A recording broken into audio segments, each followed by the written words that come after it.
വ്യക്തികൾക്കെതിരായിട്ട് നമ്മുടെ രാജ്യത്ത് ഇതുപോലെയുള്ള കള്ളപ്പണക്കേസുകളിൽ പ്രതികളാകുന്നത് ഇതിനു മുൻപ് ധാരാളം പേര് അങ്ങനെ പ്രതികളാക്കപ്പെട്ടിട്ടുണ്ട്. പക്ഷേ ഒരു രാഷ്ട്രീയ പാർട്ടി ആദ്യമായിട്ടാണ് ഈ തരത്തിൽ കള്ളപ്പണക്കേസിൽ പ്രതികളാക്കപ്പെടുന്നത്. കേരളത്തിലെ CPM നമ്മുടെ സംസ്ഥാന മുഖ്യമന്ത്രി ശ്രീ പിണറായി വിജയന്റെ നേതൃത്വത്തിൽ പല അവരുടെ നേട്ടങ്ങളും കരസ്ഥമാക്കിക്കൊണ്ടിരിക്കുകയാണ്. ഇപ്പോൾ 2 തവണ തുടർച്ചയായിട്ട് പാർലമെന്റ് തെരഞ്ഞെടുപ്പിൽ ഒറ്റ സീറ്റ് മാത്രം കിട്ടുന്ന പാർട്ടിയായിട്ട് CPM മാറി. അതിൻ്റെ കൂട്ടത്തിലാണ് പുതിയൊരു പൊൻതൂവൽ കൂടെ കിട്ടിയിരിക്കുകയാണ്, കള്ളപ്പണക്കേസിൽ പ്രതികളാക്കപ്പെടുന്ന പാർട്ടി എന്നുള്ളത്.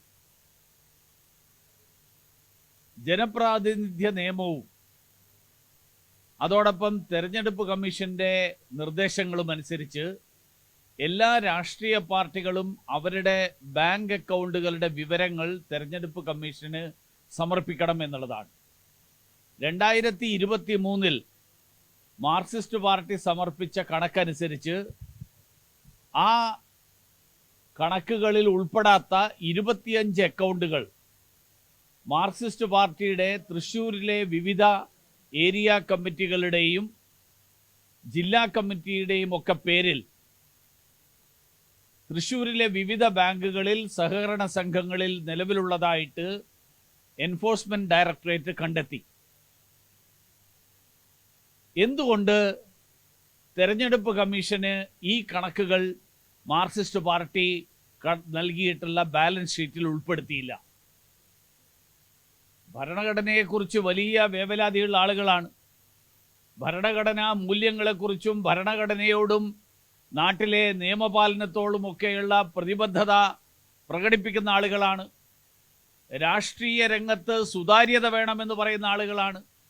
സുതാര്യതയുടെ വക്താക്കളായിട്ടാണ് ഇലക്ടറൽ ബോണ്ടിനെതിരായിട്ട് ഞങ്ങൾ കേസ് കൊടുത്തത് എന്നാണ് മാർക്സിസ്റ്റ് പാർട്ടിയുടെ നേതാക്കന്മാരൊക്കെ നിങ്ങളുടെയൊക്കെ ചാനലുകളിൽ ഇരുന്നിട്ട് എല്ലാ ദിവസവും അവകാശവാദം ഉന്നയിക്കുന്നത്. ഈ സുതാര്യത കള്ളപ്പണത്തിൻ്റെ കാര്യം വന്നപ്പോൾ കരുവന്നൂരിൽ പാവപ്പെട്ട ജനങ്ങളെ അവരുടെ പേരിൽ കള്ളവായ്പയെടുത്ത്, ബിനാമി പേരുകളിൽ കള്ളവായ്പയെടുത്ത് അത് പാർട്ടി നേതാക്കന്മാരുടെ സ്വത്താക്കി മാറ്റുന്ന ഘട്ടം വന്നപ്പോൾ, പാർട്ടിയുടെ സ്വത്താക്കി മാറ്റുന്ന ഒരു സാഹചര്യം വന്നപ്പോൾ ഈ സുതാര്യതയൊക്കെ എവിടെ പോയി? അപ്പോൾ സുതാര്യത ജനങ്ങളോട് പറഞ്ഞ് വീമ്പ് പറയാൻ നല്ല ഒരു ആശയമാണ്, നല്ല മുദ്രാവാക്യമാണ്. പക്ഷെ അത് സ്വന്തം പാർട്ടിയുടെ കാര്യത്തിൽ നടപ്പിലാക്കാൻ മാർക്സിസ്റ്റ് പാർട്ടിക്ക് സാധിക്കുന്നില്ല എന്ന് മാത്രമല്ല, ഇപ്പോൾ ഏറ്റവും ഒടുവിൽ പുറത്തു വന്നിട്ടുള്ള വിവരങ്ങൾ കള്ളപ്പണവും കള്ളനോട്ടും മാത്രമല്ല, കൊട്ടേഷൻ അടക്കം മാർക്സിസ്റ്റ് പാർട്ടിയുടെ നേതാക്കന്മാർ ഏറ്റെടുത്തു നടത്തുന്നു എന്ന് ആ പാർട്ടിക്കകത്ത് തന്നെയുള്ള ആളുകൾ വിളിച്ചു പറയാൻ തുടങ്ങിയിരിക്കുന്നു. കാരണം ഈ EDയുടെ അന്വേഷണവും സ്വത്ത് കണ്ടുകെട്ടലും നടക്കുമ്പോൾ ഇനി മാർക്സിസ്റ്റ് പാർട്ടി നടത്താൻ പോകുന്നത് മോദി വേട്ടയാടുന്നു എന്ന് പറഞ്ഞ് കേരളം മുഴുവൻ സായാഹ്ന ധർണകൾ സംഘടിപ്പിക്കും. അതിനു മുൻപ് ഈ ചോദ്യങ്ങൾക്ക് ഉത്തരം പറയണം. മോദി വേട്ടയാടുന്നു എന്ന് പറഞ്ഞ് നിലവിളിക്കുന്നതിന് മുൻപ് ഈ കണക്കുകൾ എന്തുകൊണ്ട് തെരഞ്ഞെടുപ്പ് കമ്മീഷനും ഈ നാട്ടിലെ നിയമപ്രകാരം ചെയ്യേണ്ട കാര്യങ്ങൾ ചെയ്യാതിരുന്നു എന്നുള്ളത് വിശദീകരിച്ചതിന് ശേഷമാണ് മോദിയുടെ വേട്ടയാടൽ എന്നുള്ള പതിവ് പല്ലവിയുമായിട്ട് ഇറങ്ങേണ്ടത് എന്ന് ഓർമ്മിപ്പിക്കാനാണ് ഞാൻ ആഗ്രഹിക്കുന്നത്.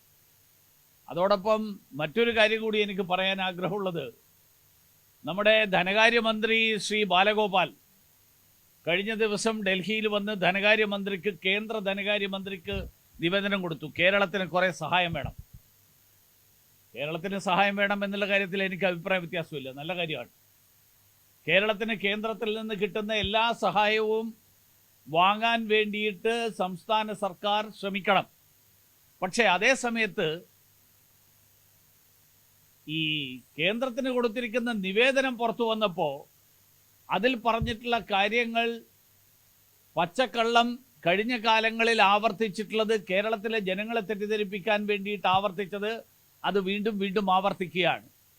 ആ കാര്യങ്ങൾ പറഞ്ഞുകൊണ്ട് കേന്ദ്രത്തിൽ നിന്ന് സഹായം ചോദിച്ചു കഴിഞ്ഞാൽ കേരളത്തിലെ ജനങ്ങളെ വിഡ്ഢികളാക്കാൻ, കേരളത്തിലെ ജനങ്ങളെ തെറ്റിദ്ധരിപ്പിക്കാൻ ഇത്തരത്തിലുള്ള വാദങ്ങളൊക്കെ ഉപയോഗിക്കാം. പക്ഷേ ധനകാര്യമന്ത്രിക്ക് കൊടുക്കുന്ന നിവേദനത്തിൽ ഇത്തരത്തിലുള്ള കാര്യങ്ങൾ ഉൾപ്പെടുത്തിയാൽ കേരളത്തിലെ ധനകാര്യമന്ത്രിക്കും സർക്കാരിനും പോലും നമ്മുടെ നാട്ടിലെ സമ്പദ് വ്യവസ്ഥ നിയന്ത്രിക്കുന്ന കാര്യത്തെക്കുറിച്ച്, നമ്മുടെ സാമ്പത്തിക മേഖലയിൽ നടക്കുന്ന കാര്യങ്ങളെക്കുറിച്ച് ഒരു പിടിയുമില്ല എന്നുള്ള ധാരണയാണ് കേന്ദ്ര സർക്കാരിനുണ്ടാവുക.